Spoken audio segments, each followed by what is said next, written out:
There is something you want to do. Maybe it's the business you keep meaning to start, the book you've been going to write for years, the body you want to get into shape, the change you know you need to make. You think about it constantly, and somehow, you never actually begin.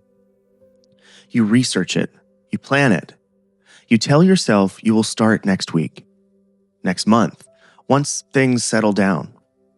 You circle the thing endlessly, sometimes for years, always intending to begin and never quite crossing the line into actually doing it. There is a precise reason the first step is so much harder than any step that follows, and a second, quieter reason you may not want to admit is keeping you frozen. Understand both, and starting stops being a battle of willpower. I will give you the full method to get moving in just a few minutes. But start with the most important thing. The problem is almost never the work itself. It is the starting. And starting, by a wide margin, is the hardest part of anything you set out to do. By the end of this video, I will give you a simple, concrete method, 4 moves, to get the wheels turning on something you've been putting off for years. But the method only works once you understand why starting is so uniquely difficult.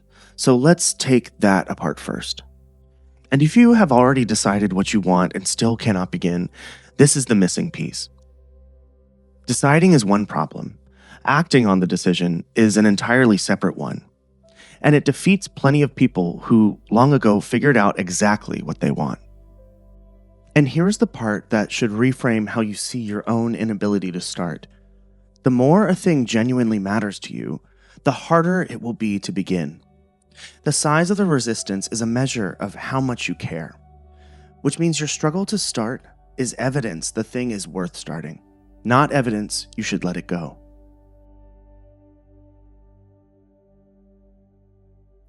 The first reason is almost physical.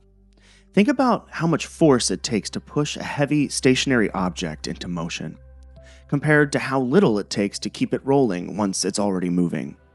Starting demands a large, concentrated burst of effort to overcome that initial stillness. Continuing takes only a fraction of it. Your own effort works the same way. The hardest single moment in any project is the transition from doing nothing to doing something, from zero to the first small action. Once you are in motion, momentum quietly does a great deal of the work for you. But that first push is expensive, and some part of you knows it. There's a second reason starting feels so heavy, and it's a kind of illusion. When you think about beginning, your mind does not picture the small first step. It pictures the entire thing. The finished book, the fully built business, the complete transformation, all at once.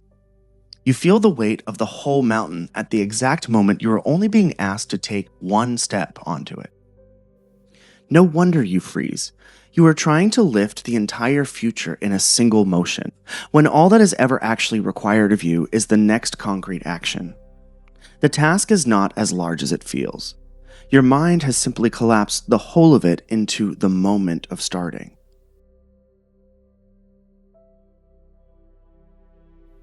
The writer Stephen Pressfield gave this experience a name that is worth knowing: resistance.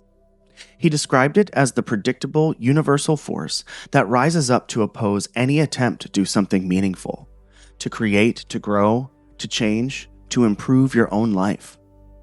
And Pressfield noticed something crucial about how it behaves. Resistance is strongest precisely where your work matters most. It is never random. It is reliably fiercest around the things you care about deeply. The more a thing could genuinely change your life, the harder this force will push you away from beginning it. This flips the whole experience. That heavy reluctance you feel toward the thing you most want to do is the clearest possible signal that it matters enormously to you. Not proof that you're lazy or that you secretly do not want it. You can read the strength of your avoidance as a map of what you actually care about.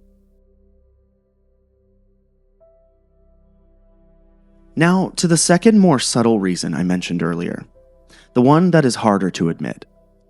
As long as you never start, the thing you want stays perfect, untouched, full of possibility. In your imagination, the business succeeds, the book is brilliant, the new life works out exactly as you pictured it. The moment you actually begin, all of that is put at risk. You might discover the work is harder than you hoped.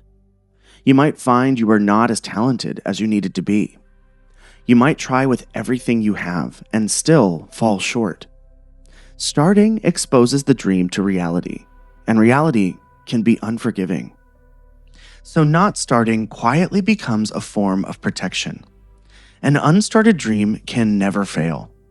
It stays a flawless possibility you can carry around, comforting and safe, precisely because it has never been tested. Freezing feels like caution. Very often, it is the fear of finding out. But here's the real cost of that protection, and it's worth coming to terms with. The dream you never test does not stay safe. It quietly stays a fantasy forever. You trade the sharp, temporary risk of trying and failing for the slow, permanent certainty of never having done it at all. And of those two, the second is by far the heavier loss.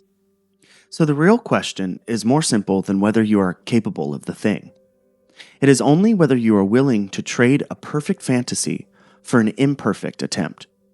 And once you decide that you are, the actual starting becomes a practical problem with a practical solution, which is exactly what we are going to cover later. Before we get to the method, there is one belief you have to give up because it's actually keeping you frozen. It's the belief that you need to feel motivated or ready before you can begin. This is the single most common reason people never start. They're waiting to feel like it.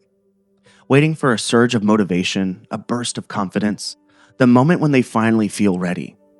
And they wait, and they wait, and that feeling never reliably comes. Because this belief has the order backwards. The philosopher and psychologist William James spent years studying this, and he concluded that action does not follow feeling nearly as often as feeling follows action. You do not wait until you feel brave to act bravely. You act, and the feeling of courage develops afterward. Motivation is far more often the result of starting than the cause of it. This changes everything about how you begin. You will almost never feel ready. You will rarely feel motivated before you start. So stop waiting for a feeling that tends to appear only once you're already moving. The willingness to act before you feel like it is the entire skill. Begin the thing, and the motivation to keep going usually follows. So here is the method. 4 moves that get you from thinking about the thing to actually doing it. The first move is to shrink the first step until refusing it would be absurd. Do not set out to write the book. Set out to open the document and write 1 sentence. Do not resolve to get fit. Put on your shoes and walk to the end of the street. Make the first action so small that the large burst of effort starting normally demands almost disappears. You are not trying to do the whole thing yet, only to begin it.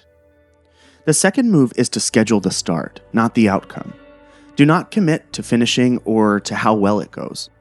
You cannot fully control either. Commit only to a specific time and place where you will begin. Tuesday, 7 in the evening, at this desk, I open the document. You are simply making an appointment to start, and appointments are far easier to keep than vague intentions. The third move is to act before you feel ready, and to let the start be bad. Give yourself explicit permission to begin badly. A rough first page, a clumsy first attempt, an ugly first draft. A bad start is still a start, and it does something useful. Once a task is genuinely begun, your mind starts working to finish it, nagging you toward completion in a way an untouched task never does. Permission to be bad is permission to begin. And the fourth move is to protect momentum by never returning to zero. Once you have started, the difficulty shifts from beginning to not stopping. Because if you stop for long enough, you fall back to a standstill, and you have to pay that expensive starting cost all over again. So keep the smallest possible daily minimum. 1 sentence, 5 minutes, a single set. Not to make progress on any given day, but to never let the goal come fully to rest again. With these 4 guidelines, you can begin the breakthrough. It's difficult to start the thing you want for 2 honest reasons. Starting demands a large burst of effort that continuing does not. And your mind pictures the entire mountain at the moment you only need to take 1 step. And underneath that, not starting protects the dream from ever being tested and found wanting. But the fantasy you protect makes sure it stays a fantasy for good. It changes the moment you shrink the first step. Schedule the beginning, act before you feel ready, and keep just enough daily motion that you never fall back to a standstill. You stop waiting to feel like it and let the doing generate the feeling. The thing you want has been waiting on the other side of a single hard moment, the moment of beginning. Not the whole mountain, just the first step onto it. And that step is almost always smaller than the fear that has kept you from taking it. So do not try to do the whole thing today. Just begin. Open the document, put on the shoes, send the first message. Take the 1 small step you have been circling for years. Motion is the whole battle, and it starts the instant you stop waiting to feel ready and simply act. If this video helped you find a way to finally begin, give the video a thumbs up and hit subscribe. Hit the notification bell so you know the moment each new episode appears out of the blue.